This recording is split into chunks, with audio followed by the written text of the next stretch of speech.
ఆది గారు, మీరు ఏ ముహూర్తాన్ని మొదలు పెట్టారో కానీ పిఠాపురం ఎమ్మెల్యే గారు తాలూకు అనే మాట, అది పవన్ కళ్యాణ్ గారు కూడా అన్నారు, అరే పిఠాపురం ఎమ్మెల్యే వారి తాలూకు అని బళ్ళు మీద రాసుకుని తిరగకుండా మమ్మల్ని అరెస్ట్ చేస్తారని చెప్పేసి.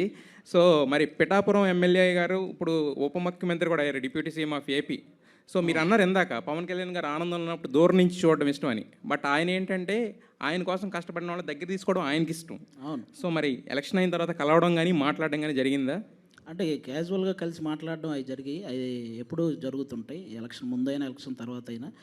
ఒకటి, ఈ పొలిటికల్గా కూడా ఇన్వాల్వ్ అవ్వడానికి ఒకటే రీజన్ అండి. పవన్ కళ్యాణ్ గారు కూడా మన సినిమాకి సంబంధించిన వ్యక్తి, ఒక నిజాయితీ గల వ్యక్తి. అలా రాజకీయాల్లోకి వెళ్ళి అంత కష్టపడుతున్నప్పుడు ఒక సినిమా వాడిగా మనం కూడా సపోర్ట్ చేయాలి కదా, ఆ ఉద్దేశం ఉంది.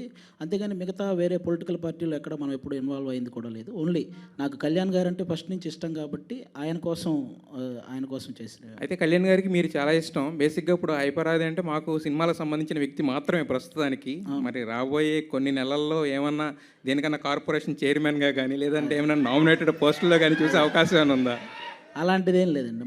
మన సినిమా వర్క్ చేసుకుంటూ ఆ టైంకి ఏం లేదండి. ఇప్పుడు అందరికీ అదే చెప్తున్నాను, మీ అందరికీ కూడా ఓటు హక్కు ఉంది కాబట్టి ఆ టైం వచ్చినప్పుడు ఒక 2 months 1 month మన రాష్ట్రం కోసం మన వంతు బాధ్యతగా మనం కూడా వెళ్ళి ఏదైనా చేయాలి కదా నచ్చిన నాయకుడి కోసం, అంతేనండి. మిగతా వర్క్ అంతా మా ప్రొఫెషన్ సినిమా కాబట్టి సినిమాల్లోనే టీవీల్లోనే ఇవే చేస్తుంటాం. అది ఆ టైంకి వెళ్ళి చేసే పని అంతే. అదే సార్, ఇస్తే తీసుకోరా? ఇస్తే కనుక ఏదన్నా కార్పొరేషన్కి అది నేను ఇలా అనుకుంటున్నాను, దీనికి నువ్వైతే సూటబుల్ అనుకుంటే కనుక తీసుకుంటారా?